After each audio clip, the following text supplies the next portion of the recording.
Elle a menti pendant 16 ans. Les papiers ont atterri sur mon établi comme une gifle en plein visage. Des papiers de divorce pour mon 45e anniversaire, rien que ça. Danny vous passe le bonjour, a dit l'avocat, un homme mince en costume cher qui avait l'air de n'avoir jamais mis les mains dans le cambouis. Elle obtient la maison, les enfants et la moitié de votre entreprise. Vous obtenez un droit de visite un week-end sur 2, à condition de pouvoir prouver que vous êtes un parent apte. Je me suis essuyé les mains sur un chiffon d'atelier et j'ai ramassé les documents. 22 ans de mariage, réduit à du jargon juridique et à des signes de dollars. Je m'appelle Nick Patterson et je dirige Patterson & Custom Auto depuis 15 ans. Je l'ai construit à partir de rien après avoir quitté l'armée. Maintenant, ma femme veut tout démolir. Elle voulait aussi que je vous donne ça, a poursuivi l'avocat en me tendant une autre enveloppe. Considérez ça comme un cadeau d'anniversaire. À l'intérieur se trouvait une photo. Ma femme, Jennifer, avec un type que je reconnaissais des fêtes de fin d'année de son cabinet d'avocat. 3 quelque chose.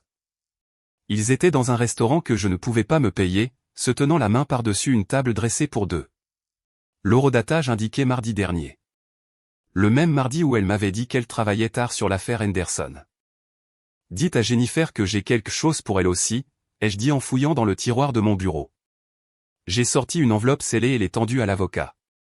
Assurez-vous qu'elle reçoive ça avant de signer quoi que ce soit de définitif. L'avocat a semblé perplexe mais a pris l'enveloppe. Après son départ, je suis resté assis dans mon garage vide, entouré par l'odeur d'huile de moteur et les fantômes de jours meilleurs.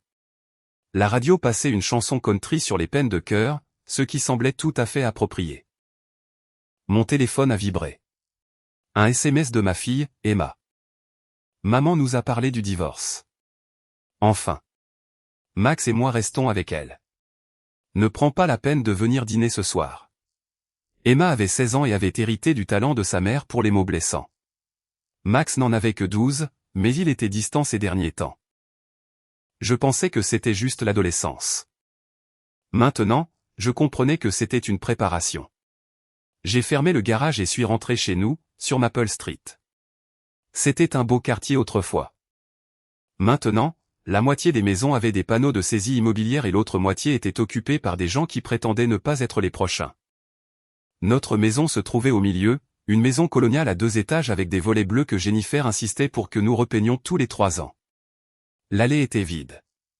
La BMW de Jennifer avait disparu, ainsi que les 2 enfants. J'ai traversé des pièces qui ressemblaient plus à un musée qu'à un foyer. Tout était parfaitement agencé. Rien ne dépassait. C'était comme ça depuis des années. Avant d'aller plus loin dans cette histoire, j'ai une petite requête. S'il vous plaît, abonnez-vous, laissez un like, commentez et appuyez sur le bouton hype pour donner un coup de pouce à la chaîne, afin que plus de gens puissent découvrir ces incroyables histoires de Reddit. Dans la cuisine, j'ai trouvé un mot sur le réfrigérateur. Nick, nous restons chez ma mère ce soir. S'il te plaît, n'appelle pas. Nous avons besoin d'espace pour gérer cette transition. Jennifer. Transition. Comme si notre mariage était une fusion d'entreprises qui avait mal tourné. J'ai pris une bière et je suis descendu dans mon atelier au sous-sol. C'était le seul espace de la maison qui était vraiment à moi. Des outils organisés exactement comme je le voulais. Un établi marqué par des années de projets et des photos de voitures que j'avais restaurées. De vraies réussites, pas comme le faux sourire que j'affichais à l'étage depuis 5 ans. Mon téléphone a sonné. Big Ray, de la salle de boxe où je m'entraînais 3 soirs par semaine. J'ai entendu pour le divorce, Nick. Désolé, mec. Tu veux frapper dans quelque chose ce soir? Comment tu es déjà au courant? Petite ville. Les nouvelles vont vite, surtout quand ça concerne Jennifer Patterson. La moitié des gars au Murphy's Bar parient sur le temps qu'il lui faudra pour épouser ce beau gosse de l'immobilier. L'immobilier. Donc 3 n'étaient pas seulement avocats. Ça expliquait la voiture chère et les vêtements de marque. Ça expliquait aussi comment il pouvait se permettre d'inviter ma femme à dîner pendant que je travaillais 60 heures par semaine pour garder la tête hors de l'eau. J'arrive dans 20 minutes, ai-je dit à Ray. La salle se trouvait dans l'ancien quartier des entrepôts, entouré de bâtiments qui fabriquaient des choses avant que tout ne soit expédié à l'étranger. Ray avait transformé un vieil atelier de mécanique en centre d'entraînement. Ce n'était pas luxueux, mais c'était authentique.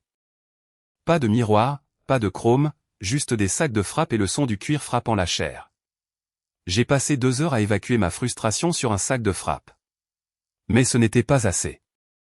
Rien ne serait jamais assez. Jennifer planifiait ça depuis des mois, peut-être des années. Les nuits tardives, les voyages d'affaires, la façon dont elle me regardait comme si j'étais quelque chose sur lequel elle avait marché. Tout prenait sens maintenant. Tu te retiens, a dit en me regardant travailler sur le sac. Laisse tout sortir. Je ne peux pas. Si je laisse tout sortir, je ne pourrai peut-être pas tout remettre en place. Peut-être que ce ne serait pas une si mauvaise chose. Je suis rentré en voiture à travers les rues vides, passant devant le dîner où Jennifer et moi avions eu notre premier rendez-vous, devant le parc où nous avions emmené les enfants quand ils étaient petits. Tout semblait différent maintenant, comme si je voyais les choses à travers les yeux de quelqu'un d'autre. La maison était toujours vide à mon retour. Je me suis assis dans mon fauteuil dans le salon, buvant de la bière et fixant les photos de famille sur la cheminée. Des visages heureux, de faux sourires, une vie qui s'effilochait depuis des années, alors que j'étais trop aveugle pour le remarquer. À minuit, mon téléphone a vibré. Un SMS d'un numéro inconnu. Ta femme est belle en rouge. Dommage que tu ne la verras plus jamais le porter. J'ai fixé le message pendant un long moment. Puis je l'ai effacé et je suis allé me coucher. Mais je n'ai pas dormi. Je suis resté là, à penser à l'enveloppe que j'avais donnée à l'avocat et à ce qui se passerait quand Jennifer l'ouvrirait. Certains cadeaux valent la peine d'attendre. Le lendemain matin a commencé avec un autre cadeau. Je suis sorti chercher le journal et j'ai trouvé les pneus de mon camion crevés. Les 4. Un mot était glissé sous l'essuie-glace. Voilà ce qui arrive aux perdants qui ne savent pas quand abandonner. J'ai appelé la police, mais l'officier Martinez s'est contenté de hausser les épaules en disant qu'il serait difficile de prouver qui avait fait ça. Probablement juste des gamins, a-t-il dit, bien que nous sachions tous les deux que c'était faux. Les petites villes protègent les leurs, et Jennifer avait toujours été meilleure que moi pour se faire des amis. Pendant que j'attendais la dépanneuse, Madame Fitzgerald, ma voisine, est venue avec une tasse de café et une expression inquiète. J'ai vu une voiture ici vers 3 heures du matin, a-t-elle dit. On aurait dit cette Mustang rouge qui appartient à l'ami de Jennifer du travail. 3 conduisaient une Mustang rouge. Bien sûr qu'ils le faisaient. Avez-vous relevé la plaque d'immatriculation? J'ai bien peur que non, mais je l'ai vu clairement. Un grand gaillard, cheveux noirs, il avait l'air de bien s'amuser. Le dépanneur m'a facturé $200 pour remorquer mon camion jusqu'au magasin de pneus. $300 de plus pour des pneus neufs. De l'argent que je ne pouvais pas me permettre de dépenser, surtout avec les avocats du divorce qui tournaient comme des vautours. Je suis arrivé en retard au garage et j'ai trouvé 2 messages sur le répondeur. 2 clients qui annulaient leur rendez-vous. La nouvelle se propageait rapidement. Vers midi, Emma est arrivée. Elle est entrée dans le garage comme si l'endroit lui appartenait, ce qui, je suppose, serait bientôt le cas. Maman veut récupérer sa bague, a-t-elle dit en tendant la main. Quelle bague? Son alliance. Celle que tu lui as donnée. Elle dit qu'elle appartient à la famille maintenant. Dis à ta mère que si elle veut quelque chose de moi, elle peut venir le demander elle-même. Emma a levé les yeux au ciel. Elle essaie d'être sympa, papa. Ne rends pas les choses plus difficiles qu'elles ne le sont. Sympa? Elle me ment depuis des mois, peut-être des années. Elle essaie de me prendre mon entreprise, ma maison, mes enfants. En quoi est-ce sympa, exactement? Parce que tu es un perdant, a dit Emma, sa voix aussi froide que le mois de janvier. Tout le monde le sait. Maman mérite mieux que ça. Elle a fait un geste vers le garage comme si c'était une maladie. Ce garage a mis de la nourriture sur ta table et des vêtements sur ton dos pendant 15 ans, et maintenant c'est embarrassant. Tu sais ce que ça fait d'avoir des amis qui demandent pourquoi mon père répare des voitures pour gagner sa vie alors que leurs pères sont médecins et avocats? Je regardais ma fille, essayant de trouver une trace de la petite fille qui m'aidait à travailler sur les moteurs, qui disait vouloir devenir mécanicienne comme papa quand elle serait grande.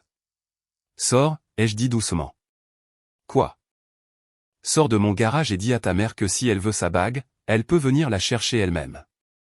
Emma est partie en trombe, mais pas avant d'avoir pris une photo de moi avec son téléphone, probablement pour son compte Instagram, où elle publiait des articles sur sa situation familiale difficile depuis une semaine. Cet après-midi-là, je suis passé devant la maison de la mère de Jennifer. Les deux voitures étaient dans l'allée, la BMW de Jennifer et la Cadillac de sa mère. Je pouvais les voir par la fenêtre de la cuisine, planifiant probablement ma destruction autour d'un thé et de biscuits. Je me suis garé de l'autre côté de la rue et j'ai appelé le portable de Jennifer. Nous devons parler, ai-je dit quand elle a répondu. Je ne pense pas que ce soit une bonne idée en ce moment, Nick. Mon avocat dit. Oublie ton avocat. C'est entre nous. Il n'y a plus de nous. Il n'y en a plus depuis longtemps. Depuis combien de temps, Jennifer? Depuis combien de temps me mens-tu? Silence à l'autre bout du fil. Je ne t'ai jamais menti. 3 te passe le bonjour, au fait, avec une photo de vous deux au Romanoès la semaine dernière. Plus de silence. Ce n'est pas ce que tu penses, a-t-elle finalement dit. C'est exactement ce que je pense. La question est de savoir depuis combien de temps ça dure. Est-ce que ça a de l'importance? Ça a de l'importance pour moi. 6 mois, a-t-elle dit doucement. Peut-être 7. Je n'avais pas prévu que ça arrive. Mais tu es contente que ce soit arrivé. Oui, je suis contente. 3 me fait me sentir vivante à nouveau. Il me fait me sentir comme une femme au lieu d'une femme de ménage. Je ne t'ai jamais demandé d'être une femme de ménage. Tu ne m'as jamais rien demandé. C'était ça le problème. Elle a raccroché.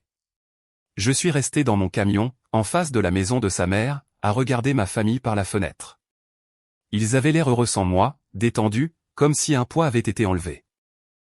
Ce soir-là, je suis retourné au Murphy's Bar. C'était le genre d'endroit où les travailleurs allaient pour oublier leurs problèmes, au moins temporairement.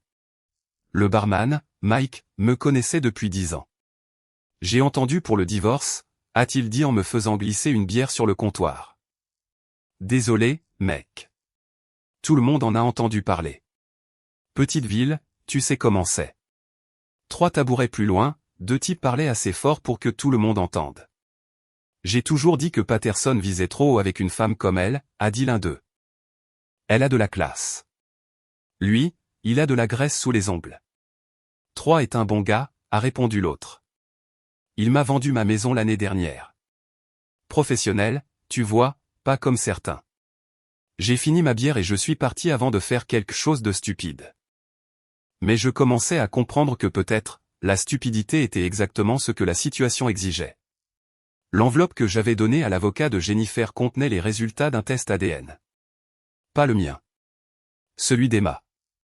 J'avais des soupçons depuis des années sur sa composition génétique, qui ne correspondait ni à la mienne ni à celle de Jennifer selon les bases de la génétique.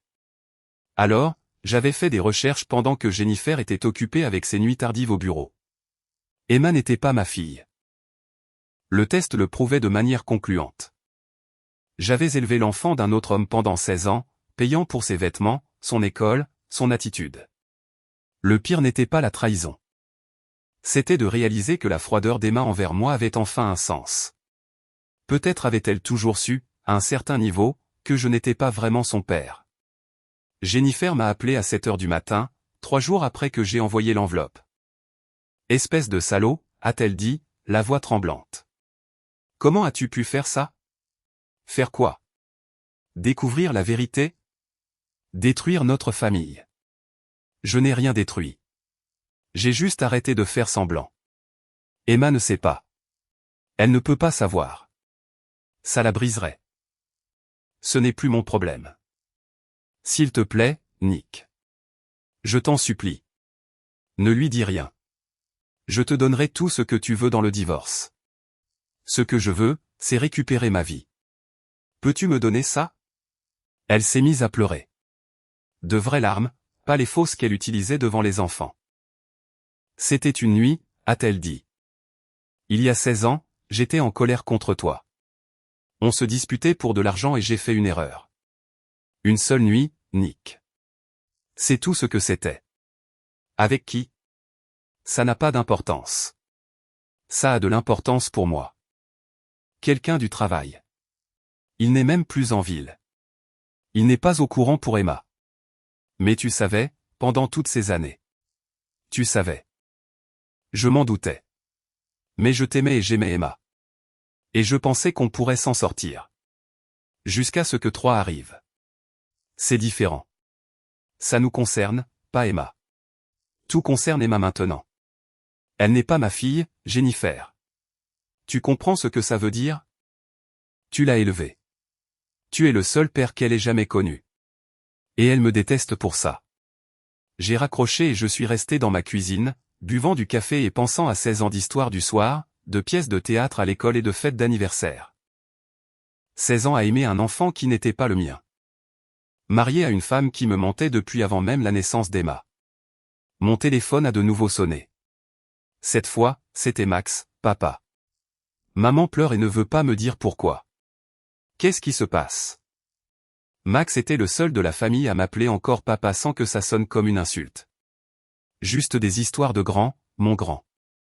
Rien dont tu doives t'inquiéter. Tu viens à mon match de baseball demain? J'avais oublié le match. J'allais au match de Max depuis 3 ans, assis dans les gradins avec les autres parents, encourageant une équipe qui perdait généralement. Jennifer ne venait jamais. Trop occupée par le travail, disait-elle. Je ne le manquerai pour rien au monde. Super. C'est moi qui lance. Après que Max ait raccroché, j'ai réalisé qu'il était peut-être la seule chose authentique qui restait dans ma vie. Emma n'était pas ma fille. Jennifer mentait depuis des années, mais Max était le mien. Le test ADN l'avait confirmé. Il était la seule personne de ma famille qui était vraiment de ma famille. Cet après-midi-là, je suis allé au bureau immobilier de Troyes. Il se trouvait dans l'un de ces nouveaux centres commerciaux en périphérie de la ville, tout en verre, en acier et en fausses plantes. Sa photo était sur un panneau à l'extérieur. 3 Mitchell, votre clé du succès. Je suis entré comme si j'étais intéressé par l'achat d'une maison. La réceptionniste, une jeune femme avec trop de maquillage et pas assez de bon sens, a souri vivement. Vous êtes ici pour voir 3? Il est avec un client en ce moment, mais je peux vous prendre un rendez-vous. J'attendrai, ai-je dit, m'installant dans un fauteuil en cuir qui coûtait probablement plus que ce que la plupart des gens gagnaient en un mois. Le bureau de Troyes avait des murs en verre, donc je pouvais le voir parler à un couple de personnes âgées. Il était animé, gesticulant avec ses mains, leur vendant un rêve qu'il ne pouvait probablement pas se permettre. Il ressemblait au genre de type qui n'avait jamais changé une roue, jamais rien réparé de ses mains, jamais rien construit à partir de rien. Quand le couple de personnes âgées est parti, Troyes m'a remarqué dans la salle d'attente. Son sourire a vacillé une seconde, puis est revenu en place. Nick Patterson, a-t-il dit en s'approchant, la main tendue. J'ai tellement entendu parler de vous. Je ne lui ai pas serré la main. J'en suis sûr. Jennifer parle beaucoup. Écoutez, je sais que c'est gênant, mais je veux que vous sachiez que je vous respecte. Vous êtes un homme bien, et vous avez été un bon père pour ses enfants. Juste pas un assez bon mari. Le sourire de Troyes est devenu plus sincère. Ça, c'est entre vous et Jennifer. En train de détruire ma famille, j'essaie juste de la rendre heureuse. Votre famille était déjà brisée, Nick. Je ne l'ai pas brisée. Non, vous avez juste picoré dans les débris comme un vautour. La réceptionniste nous regardait maintenant, se demandant probablement si elle devait appeler la sécurité. Troyes l'a remarqué et m'a guidé vers son bureau. Parlons en privé, a-t-il dit. Son bureau était exactement ce à quoi je m'attendais. Des meubles chers, des affiches de motivation, des photos de Troyes avec des politiciens locaux et des chefs d'entreprise, un sanctuaire au succès bâti sur l'argent des autres. Que voulez-vous, Nick? Je veux que vous restiez loin de ma femme. Elle n'est plus votre femme. Les papiers sont déposés. Tant qu'ils ne sont pas signés, elle est toujours mariée à moi. Et après qu'ils seront signés?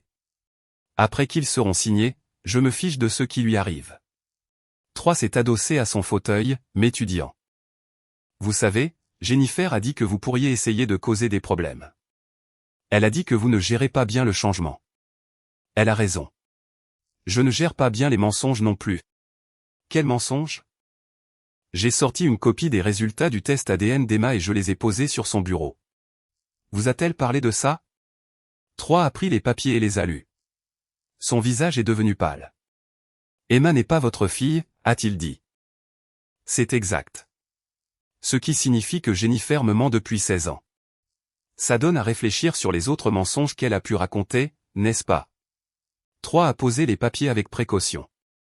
Ça ne change rien entre Jennifer et moi. Peut-être pas, mais ça change tout entre Jennifer et Emma, et entre Jennifer et le tribunal des affaires familiales. L'adultère et la fraude à la paternité ont tendance à compliquer les choses. Vous ne le diriez pas à Emma. Pourquoi pas? Elle pense que je suis un perdant de toute façon. Autant lui donner une raison. Parce que ça la détruirait. Comme elle a essayé de me détruire. 3 s'est levé, sa façade de vendeur se fissurant enfin. Qu'est-ce que vous voulez?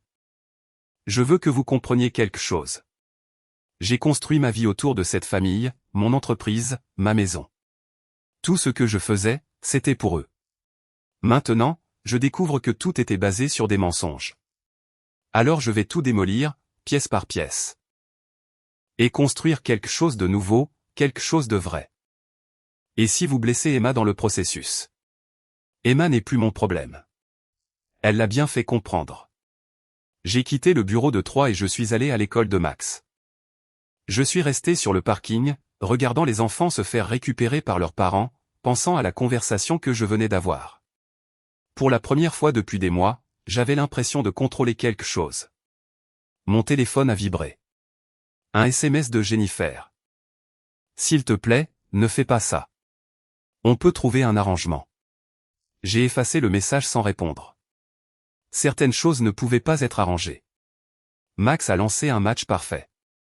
Cette manche, aucun coup sûr, aucun point, aucune base sur balle. J'étais assis dans les gradins, applaudissant plus fort que n'importe quel autre parent. Et pendant 2 heures, j'ai oublié les divorces, les tests ADN et les femmes menteuses. J'ai juste regardé mon fils, mon vrai fils, dominer un match de baseball comme s'il était né pour ça. Après le match, Max a couru vers moi avec son trophée, un grand sourire aux lèvres. Tu as vu cette balle courbe en 5e manche, papa? Le coach dit que je pourrais faire partie de l'équipe première l'année prochaine. Je l'ai vu. C'était du niveau professionnel. Maman a dit qu'elle viendrait peut-être au prochain match. Ce serait bien. Mais je savais que Jennifer ne viendrait pas. Elle ne s'était jamais souciée du baseball de Max, tout comme elle ne s'était jamais souciée de mon entreprise ou de tout ce qui ne faisait pas avancer son statut social. Max n'était qu'une autre pièce sur son échiquier, utile pour gagner de la sympathie dans le divorce. Nous sommes allés manger une pizza après le match, juste nous deux. Max a parlé de l'école, de ses amis, de ses projets pour les vacances d'été. Des trucs normaux d'enfant. Ça m'a rappelé pourquoi je m'étais battu si fort pour garder ma famille unie, même quand elle s'effondrait. Papa, je peux te poser une question? Bien sûr, mon grand. Est-ce que maman et toi allez vous remettre ensemble? J'ai regardé mon fils de 12 ans, essayant de trouver comment lui expliquer que sa mère nous avait menti à tous pendant des années. Je ne pense pas, Max. Parfois, les adultes font des erreurs qui ne peuvent pas être réparées. As-tu fait une erreur? Oui, j'ai fait confiance à des gens à qui je n'aurais pas dû faire confiance. Et Emma? Elle a été vraiment méchante ces derniers temps.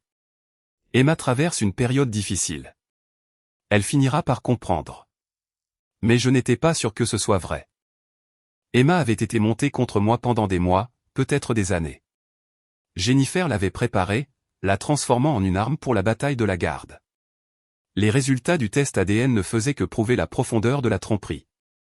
Ce soir-là, après avoir déposé Max chez la mère de Jennifer, je suis resté dans ma maison vide à faire des plans. J'avais passé des semaines à réagir, laissant Jennifer et 3 contrôler la situation. Il était temps de prendre les choses en main. J'ai commencé par des recherches. La licence immobilière de 3 était un document public, ainsi que son historique de vente et les plaintes de clients. Il s'est avéré qu'il avait été poursuivi 2 fois au cours des 5 dernières années pour fausses déclarations. Rien de criminel, mais assez pour montrer un schéma. Le cabinet d'avocats de Jennifer était plus intéressant. Patterson, où elle s'est associée, se spécialisait dans les cas de dommages corporels, le genre de chasseur d'ambulance qui rendait les avocats riches et les clients amers. Ils avaient récemment fait la une des journaux pour une affaire de scandale dans une maison de retraite. Le nom de Jennifer figurait sur plusieurs des documents du tribunal. J'ai passé 3 jours à fouiller dans les archives publiques, les archives des journaux et les publications sur les réseaux sociaux. Jeudi, j'avais une image claire de qui était vraiment ma femme, et ce n'était pas joli. Vendredi matin, j'ai appelé le bureau de Jennifer. Je veux qu'on se voie, lui ai-je dit. Juste nous deux, sans avocat. Je ne pense pas que ce soit sage, Nick. Amène les enfants. Nous devons parler en famille. Les enfants ne veulent pas te voir en ce moment. Max le veut. Et Emma a besoin d'entendre ce que j'ai à dire. Qu'est-ce que ça veut dire? Ça veut dire que j'en ai marre de jouer à des jeux. Retrouvez-moi au garage demain à midi. Vous tous. Et si on ne vient pas? Alors Emma découvre qui est son vrai père lundi matin, en même temps que tout le reste de la ville. Jennifer est restée silencieuse un long moment. Tu n'es pas l'homme que j'ai épousé. Non, en effet. Cet homme-là était assez stupide pour croire tes mensonges. Celui-ci est plus avisé. Samedi matin, j'ai préparé mon garage comme une scène de théâtre. J'ai sorti les voitures de la baie principale et j'ai installé des chaises pliantes en cercle. J'ai testé la caméra vidéo que j'avais empruntée à la salle de Ray, m'assurant qu'elle avait une vue claire de toute la zone. Puis j'ai attendu. Ils sont arrivés ensemble, Jennifer, Emma, Max et Troy. Voir Troy entrer dans mon garage a fait se serrer mes poings, mais j'ai gardé une voix calme. Merci d'être venu. Asseyez-vous, s'il vous plaît. C'est ridicule, a dit Emma. J'ai des projets aujourd'hui. Annule-les. Ceci est plus important. Jennifer avait l'air nerveuse. Elle n'arrêtait pas de regarder autour du garage comme si elle s'attendait à une embuscade. Que veux-tu, Nick, a-t-elle demandé. Je veux vous raconter une histoire. Une histoire de mensonges, de secrets, et de ce qui se passe quand la vérité finit par éclater. Je me suis dirigé vers mon établi et j'ai pris un dossier en manille. À l'intérieur se trouvaient des copies du test ADN d'Emma, des dossiers de poursuite de Troy et plusieurs autres documents que j'avais rassemblés la semaine précédente. Il y a 16 ans, votre mère a eu une liaison, ai-je dit, en regardant directement Emma. Le résultat de cette liaison, c'est toi. Le visage d'Emma est devenu blanc. Ce n'est pas vrai. L'ADN ne ment pas. Les gens le font, mais pas la science. Jennifer a commencé à se lever. Nick, s'il te plaît, ne fais pas ça. Assieds-toi, Jennifer. On ne fait que commencer. J'ai sorti les résultats du test ADN et je les ai tendus à Emma. Elle les a lus 2 fois, puis a regardé sa mère. C'est vrai? Le silence de Jennifer était une réponse suffisante. Qui, a murmuré Emma. Qui est mon vrai père? Quelqu'un qui travaillait au cabinet d'avocat de ta mère. Quelqu'un qui a quitté la ville avant ta naissance et qui n'a jamais regardé en arrière. Emma s'est mise à pleurer. Pas les larmes dramatiques qu'elle utilisait pour obtenir ce qu'elle voulait, mais des sanglots silencieux et déchirants. Max avait l'air confus. Qu'est-ce que ça veut dire? Ça veut dire que ta sœur et moi ne sommes pas liés par la génétique, mais ça ne change pas ce que je ressens pour elle. C'était un mensonge, mais certains mensonges sont plus doux que la vérité. Troy a finalement pris la parole. C'est cruel, Nick. Emma ne mérite pas ça. Tu as raison. Elle ne mérite pas d'avoir une mère qui lui ment depuis 16 ans. Elle ne mérite pas de voir sa famille s'effondrer parce que sa mère n'a pas pu tenir ses promesses. Mais nous en sommes là. J'ai allumé la caméra vidéo. La lumière rouge clignotait de manière continue. Qu'est-ce que tu fais? A demandé Jennifer. Je m'assure que tout le monde entende la vérité. Ton patron, les clients de Troy, le juge du tribunal des affaires familiales, tout le monde. Tu ne peux pas faire ça. Regarde-moi faire. Pendant l'heure qui a suivi, j'ai exposé tout ce que j'avais découvert. La liaison de Jennifer il y a 16 ans, sa relation récente avec Troy, l'historique de poursuites et de pratiques commerciales douteuses de Troy, la façon dont ils avaient tous les deux prévu de prendre tout ce pour quoi j'avais travaillé tout en me faisant passer pour le méchant. À la fin, Emma avait cessé de pleurer et commençait à se mettre en colère, mais sa colère n'était plus dirigée contre moi. Tu m'as menti toute ma vie, a-t-elle dit à Jennifer. Surtout. J'essayais de te protéger. Tu essayais de te protéger toi-même. Max était juste assis tranquillement, essayant de traiter des informations trop adultes pour un garçon de 12 ans. Troy avait l'air de vouloir s'enfuir. Je pense que nous devrions y aller, a-t-il dit à Jennifer. Bonne idée, ai-je acquiescé. Mais Jennifer, avant de partir, il y a encore une chose. J'ai sorti le dernier document de mon dossier. Je retire ma demande de garde pour Emma. Comme elle n'est pas ma fille, je n'ai aucune revendication légale sur elle. Mais je demande la garde exclusive de Max. Tu ne peux pas faire ça. Je peux, et je le fais. Max est mon fils, et je ne te laisserai pas le monter contre moi comme tu l'as fait avec Emma. Jennifer avait l'air désespérée. Max a besoin de sa mère. Max a besoin d'un parent qui lui dit la vérité. J'ai éteint la caméra et éjecté la carte mémoire. Cet enregistrement part chez ton patron lundi matin, à moins que nous ne parvenions à un accord. Je garde Max, tu gardes Emma, et on partage tout le reste 50-50e. Pas de pension alimentaire, pas de pension pour les enfants, juste une rupture nette. Et si je refuse? Alors tout le monde en ville découvrira quel genre de personne tu es vraiment. Jennifer a ramassé son sac à main et s'est levée pour partir. Emma l'a suivie, toujours en pleurs. À la porte, Emma s'est retournée pour me regarder. Je suis désolée, a-t-elle dit doucement. Pour tout. Je sais, ma chérie. Ce n'est pas de ta faute. Après leur départ, Max et moi sommes restés assis dans le garage vide, entourés par l'odeur d'huile de moteur et le poids des promesses brisées. Papa, est-ce que ça va aller? Oui, mon grand. On va s'en sortir tous les deux. L'accord a duré exactement 3 jours. Lundi matin, j'ai reçu un appel de l'avocat de Jennifer. Elle rejetait mon offre et exigeait la garde exclusive des 2 enfants, plus une pension alimentaire et la moitié de mon entreprise. L'enregistrement vidéo, a-t-il dit, était irrecevable au tribunal en raison des lois sur la vie privée. Mardi, j'ai trouvé les vitres de mon garage brisées et le mot « perdant » peint à la bombe sur la porte d'entrée. La police a dit qu'il n'avait aucune piste, mais je savais qui était responsable. Mercredi, Emma a publié les résultats du test ADN sur ses réseaux sociaux, accompagné d'une longue diatribe sur la façon dont j'avais détruit sa vie avec des mensonges. Le message est devenu viral dans notre petite ville. À midi, tout le monde connaissait les secrets de notre famille. C'est à ce moment-là que j'ai décidé d'arrêter de jouer en défense. Le cabinet d'avocats de Jennifer organisait son gala de charité annuel ce week-end-là à l'hôtel Riverside. C'était l'événement social de l'année, où toutes les personnes importantes de la ville se réunissaient pour se féliciter de leur succès. Jennifer avait prévu d'y assister avec 3, rendant leur relation officiellement publique. J'ai acheté un billet. Vendredi soir, j'ai mis mon plus beau costume, celui que j'avais porté à mon mariage 22 ans plus tôt, et je suis allé à l'hôtel. Le parking était plein de voitures chères conduites par des gens qui n'avaient jamais changé une roue de leur vie. J'avais l'impression d'être un loup entrant dans une bergerie. La salle de bal était décorée de fleurs et de guirlandes lumineuses, remplie d'avocats, de médecins et de chefs d'entreprise qui ne m'avaient jamais parlé auparavant, mais qui savaient maintenant exactement qui j'étais. Les conversations cessaient à mon passage. Les gens chuchotaient et me montraient du doigt. J'ai trouvé Jennifer à une table près de l'avant, portant une robe rouge qui coûtait probablement plus que ce que la plupart des gens gagnaient en une semaine. 3 étaient à côté d'elle, mal à l'aise dans son smoking. Ils m'ont tous les 2 vu arriver. Nick, a dit Jennifer en se levant.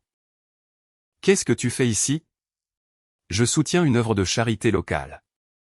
N'est-ce pas ce que font les bons citoyens? 3 a posé sa main sur le bras de Jennifer. On devrait peut-être partir.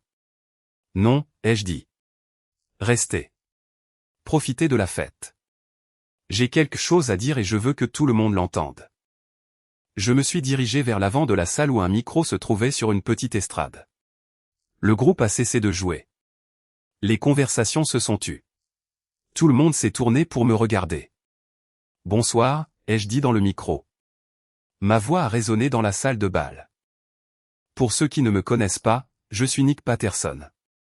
Je dirige Patterson Custom Auto et, jusqu'à récemment, j'étais marié à Jennifer Patterson, du cabinet Patterson, où elle s'est associée. Le visage de Jennifer est devenu livide. Elle a commencé à se diriger vers la scène, mais 3 l'a retenue. Je veux vous raconter une histoire, ai-je poursuivi. Une histoire de mariage, de confiance, et de ce qui se passe quand les gens que vous aimez décident que vous ne valez pas la vérité. Quelqu'un dans la foule a crié, ce n'est pas l'endroit pour ça. En fait, c'est exactement l'endroit. Voyez-vous, ma femme me ment depuis 16 ans. Elle a eu une liaison et est tombée enceinte, puis m'a laissé élever l'enfant d'un autre homme pendant qu'elle planifiait sa stratégie de sortie. La salle était maintenant complètement silencieuse. Même les serveurs s'étaient immobilisés. Mais ce n'est pas le meilleur. Le meilleur, c'est qu'elle a une autre liaison avec Troy Mitchell. Vous connaissez Troy, il a vendu à la moitié d'entre vous vos maisons hors de prix tout en prenant la moitié de mon entreprise dans le divorce. Troy a commencé à marcher vers la scène. Il avait l'air en colère, ce qui était exactement ce que je voulais. La partie vraiment intéressante, c'est ce que j'ai trouvé en fouillant dans leur passé. Saviez-vous que Troy a été poursuivi 2 fois pour fraude? Saviez-vous que le cabinet de Jennifer fait l'objet d'une enquête pour surfacturation de ses clients?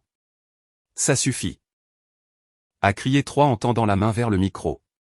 J'ai reculé et l'ai laissé venir. Quand il a attrapé le micro, j'ai attrapé son poignet et je l'ai tordu derrière son dos. Il a crié et a trébuché en avant. Ne me touche pas, ai-je dit assez fort pour que tout le monde entende. Tu m'as déjà assez pris. Les gardes de sécurité ont commencé à se diriger vers la scène, mais je n'avais pas fini. J'ai passé 22 ans à construire une vie avec quelqu'un qui prévoyait de me détruire depuis le premier jour. J'ai travaillé 60 heures par semaine pour payer une maison que je perds. Pour soutenir des enfants qui ne sont pas les miens, pour garder une femme qui cherchait déjà mon remplaçant. Jennifer pleurait maintenant, mais je m'en fichais. Le temps de la pitié était révolu. Alors, voilà ce qui va se passer. Je prends mon fils et mon entreprise et je recommence à zéro. Jennifer peut avoir son petit ami, ses mensonges et sa fausse vie. Emma peut avoir la vérité sur qui elle est vraiment. Et vous tous. Vous pouvez retourner prétendre que vos propres mariages sont parfaits. J'ai laissé tomber le micro et j'ai quitté la scène. Les gardes de sécurité se sont déplacés pour m'intercepter, mais j'étais déjà en route vers la sortie. Derrière moi, la salle de bal a éclaté dans le chaos. Sur le parking, Troy m'a rattrapé. Tu crois que tu as gagné quelque chose? A-t-il crié. Tu penses que détruire Jennifer fait de toi un homme? Je pense que dire la vérité fait de moi un homme honnête. Quelque chose que tu ne comprendrais pas, il a tenté de me frapper, un coup large que j'ai vu venir de loin. J'ai esquivé et je l'ai frappé une fois à l'estomac, le pliant en deux. Il est tombé à genoux sur l'asphalte, le souffle coupé. Reste loin de ma famille, ai-je dit. De ce qu'il en reste. Je suis rentré chez moi par des rues vides, passant devant le dîner où Jennifer et moi avions eu notre premier rendez-vous, devant le parc où nous avions emmené les enfants quand ils étaient petits. Tout semblait différent maintenant, comme si je voyais les choses avec des yeux clairs pour la première fois depuis des années. À la maison, j'ai fait un sac pour Max et un autre pour moi. Nous quittions la ville, pour tout recommencer ailleurs. Je vendrais l'entreprise, prendrais ce que je pourrais obtenir, et construirais quelque chose de nouveau, quelque chose de vrai. Mon téléphone a sonné alors que je chargeais la voiture. C'était Max. Papa, j'ai vu la vidéo en ligne. Est-ce qu'on part vraiment? Tu veux partir? Oui, je crois que oui. Alors fais tes affaires. On va trouver un meilleur endroit. Et Emma? Emma est assez grande pour faire ses propres choix. Elle a choisi sa mère. Et maman? Ta mère a fait ses choix il y a longtemps. J'ai raccroché et j'ai fini de charger la voiture. Dans quelques heures, Max se faufilerait hors de la maison de sa grand-mère et me rejoindrait au garage. Nous roulerions vers l'ouest jusqu'à ce que nous trouvions un endroit où personne ne connaissait notre histoire, où nous pourrions en écrire une nouvelle. Je n'étais plus le même homme qui avait reçu des papiers de divorce 2 semaines plus tôt. Cet homme avait été faible, confiant, prêt à accepter des mensonges pour avoir la paix. Cet homme-là était plus avisé. Il voulait un méchant. Je suis devenu leur cauchemar.